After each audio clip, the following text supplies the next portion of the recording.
making the rounds at this hour says Singapore to vote new president. Moscow says Ukrainian boats destroyed in Black Sea.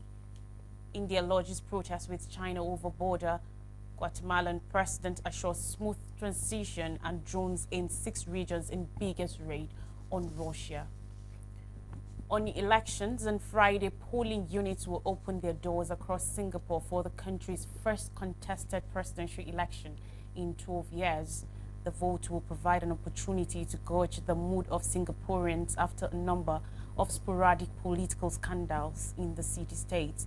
Halima Yaqub, outgoing president, was the sole candidate for the last election 6 years ago, with nobody else able to meet the stringent criteria Singapore enforces over nominations for the position, which is mainly ceremonial and has limited, although potentially significant, oversight powers. This year, voters will decide between 3 men, Tharman Shanmugaratnam, NG Kok Song, and Tan Kin Lian.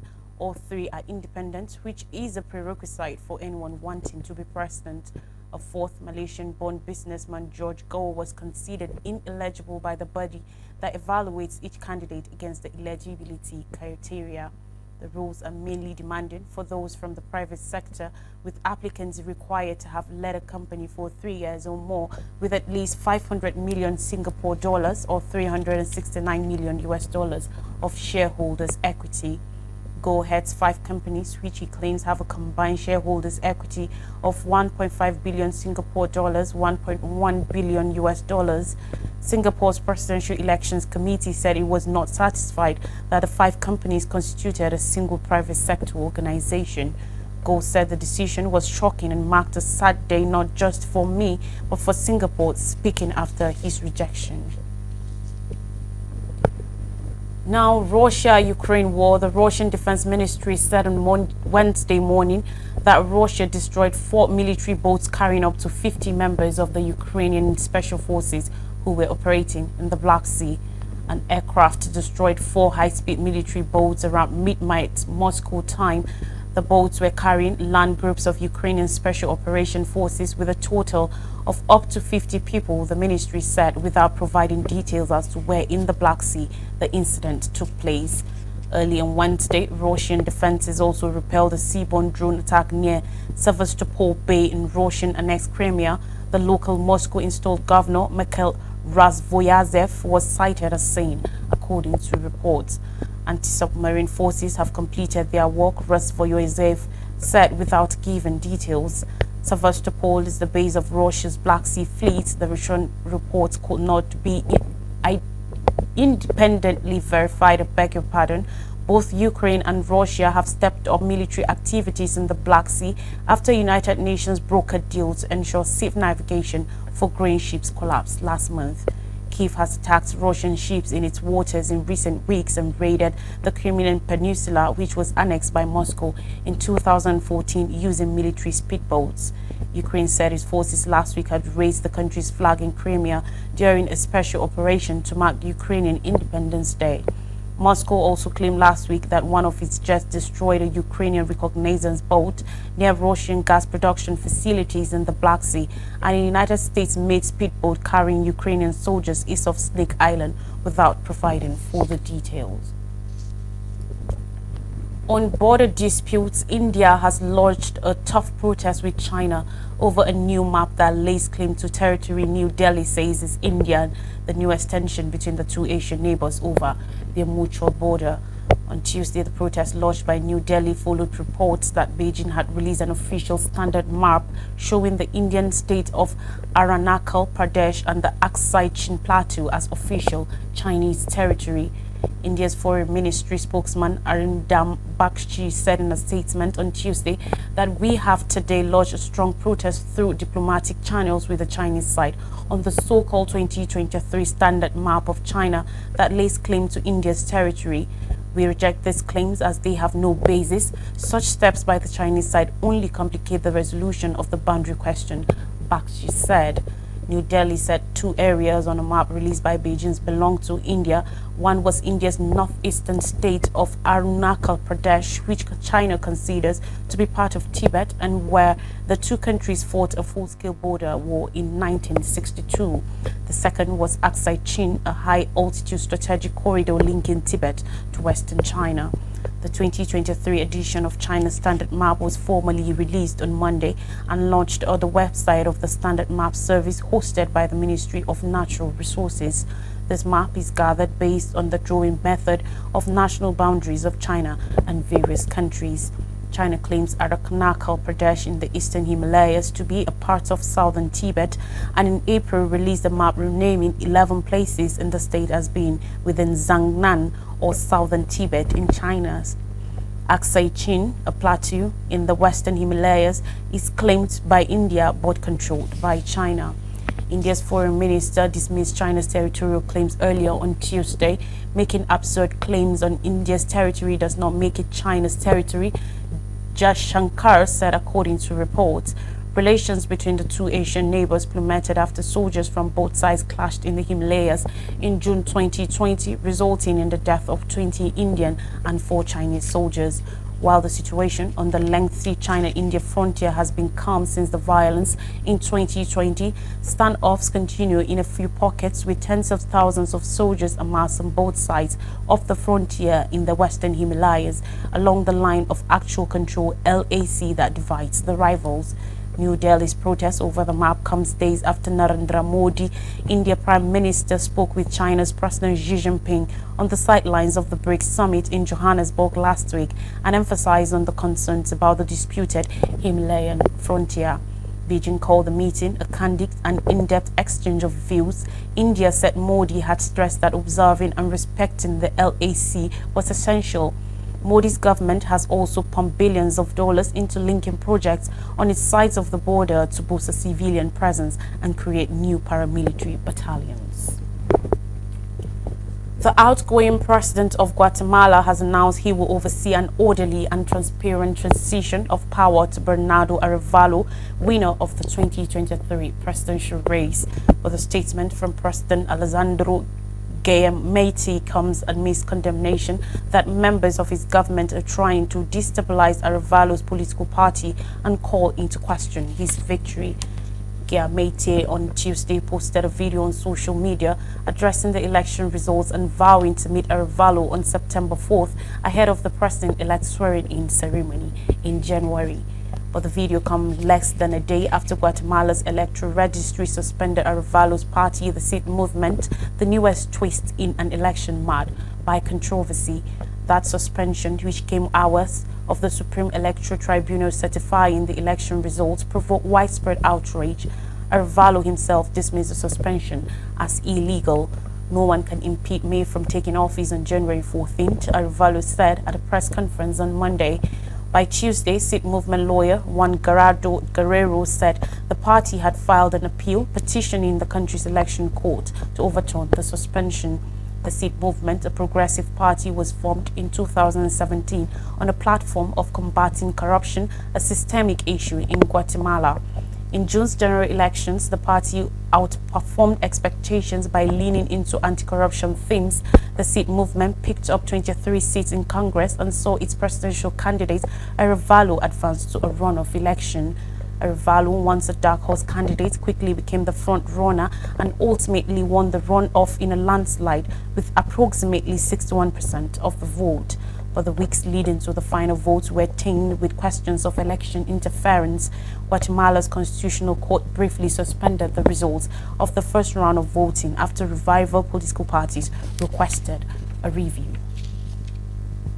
Again on Russia-Ukraine war, according to a report from Russia, the country said Ukraine launched drones against targets in 6 Russian regions, including a raid on the airport in the western city of Pskov, located close to the borders of Latvia and Estonia, where military transport aircrafts were reported damaged amidst explosions and a huge fire. In what could be the biggest drone attack on Russian territory since Moscow's full invasion of Ukraine last year, Russia's defense ministry said on Wednesday morning that drones were also shot down over the regions of Orlov, Bryansk, Ryazan, Kaluga, and the Moscow region surrounding the Russian capital. On Wednesday morning, Russia also launched a missile and drone raid attack against Kyiv that was described as the most powerful strike on the Ukrainian capital in months, leaving 2 people dead and 1 injured, the city's mayor, Vitaly Klitschko, said.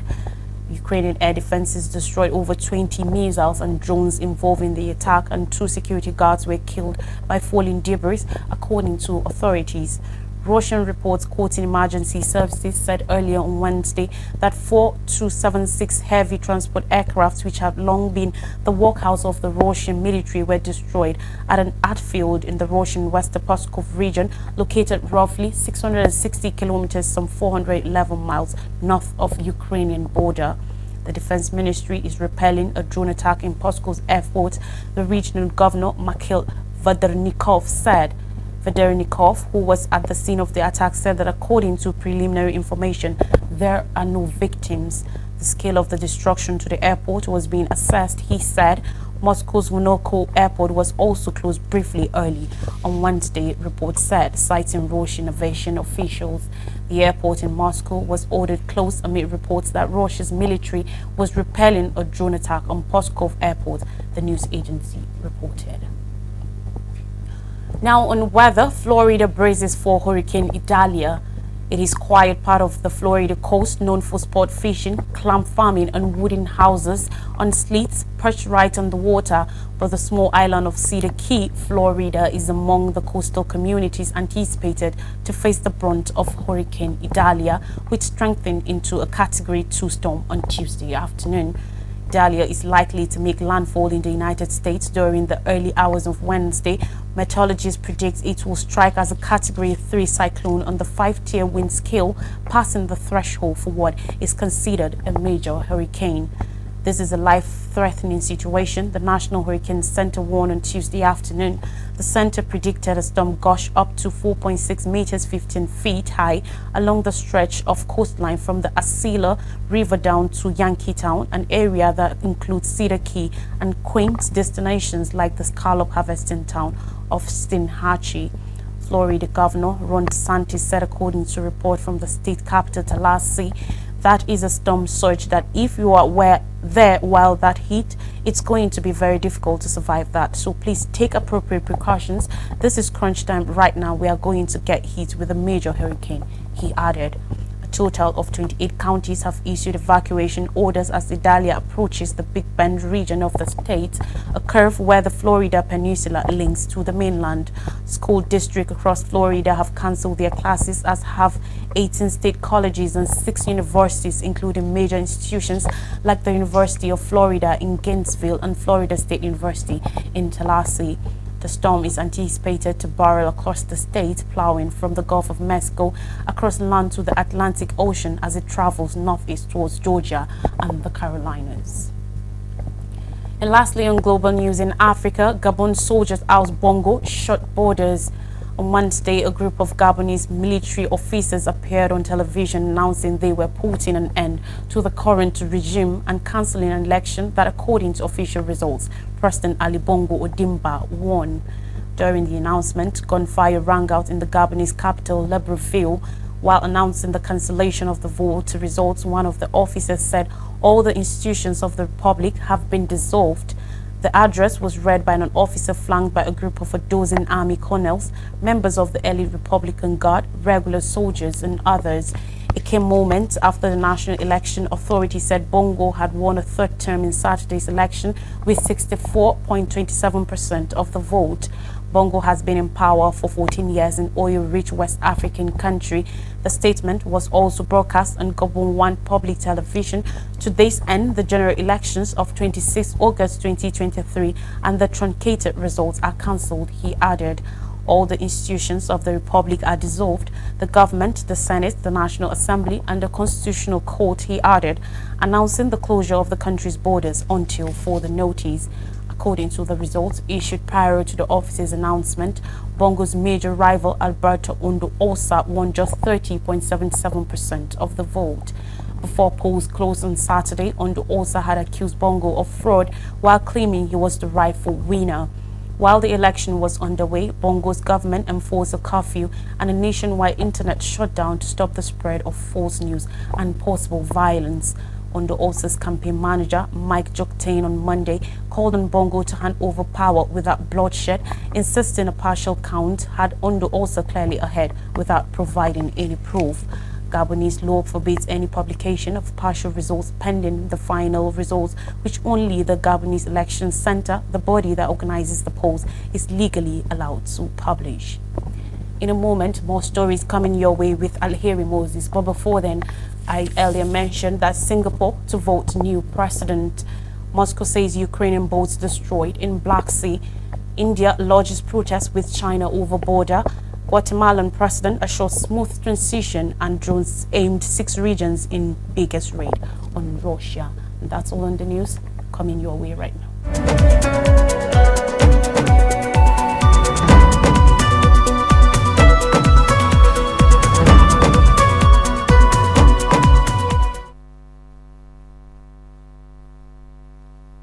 Welcome back, and thanks for joining me as I bring you stories from Nigeria. In the news, job racketeering, claims of bribery and extortion. The headship of the House of Representatives has pardoned the ad hoc committee on job racketeering of alleged extortion of ministries, departments, and agencies under investigation.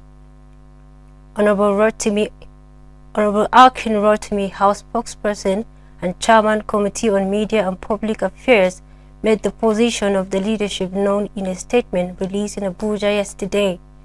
Akin said the House has no reason to doubt the integrity of the leadership and members of the ad hoc committee, who were carefully selected based on their respective professional pedigrees, competence, and character to carry out the significant national assignment.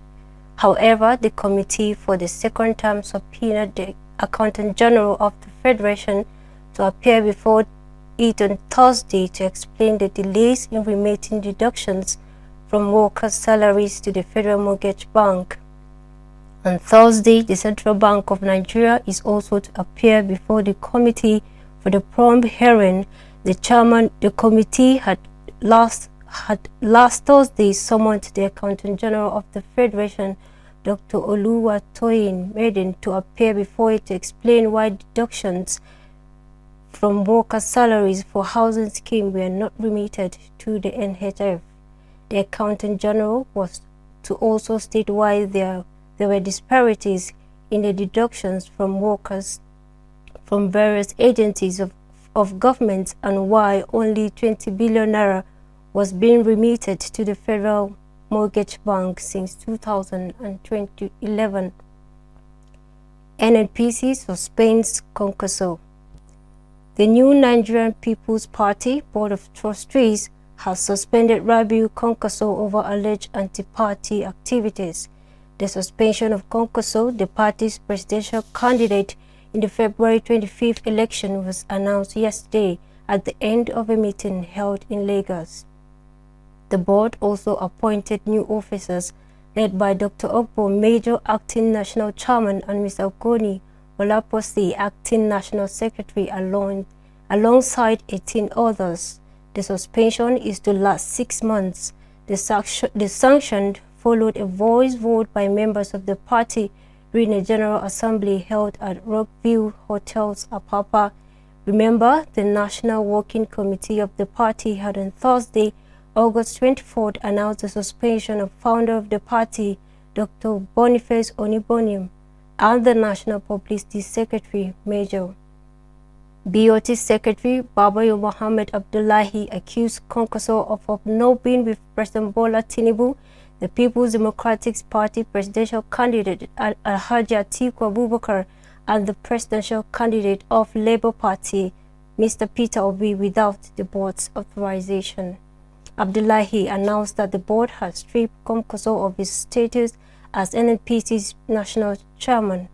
Leader, beg your pardon, he said the purported suspension of the NNPC founder was a gross violation of the party's constitution, adding to him, Onyobonem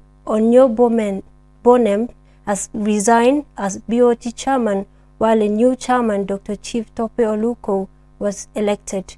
Also, Abdullahi became new BOT secretary, while our chief Tony Obioha was elected as spokesperson. Abdullahi described the suspension as tantamount to recklessness and irresponsibility on the part of the NWC. According to him, the pre-election memorandum of understanding signed with the Concussion Movement, the National Movement, the National Association of Government-Approved Freight Forwarders, has been rendered void by actions of the WNC. This was as chairman of the party in Niger State, Maman Garba, the MISA, and Secretary Comrade M.K. Garba issued a statement at the end of an emergency meeting in Mina, saying members would no longer tolerate anti-party activities by Concussion.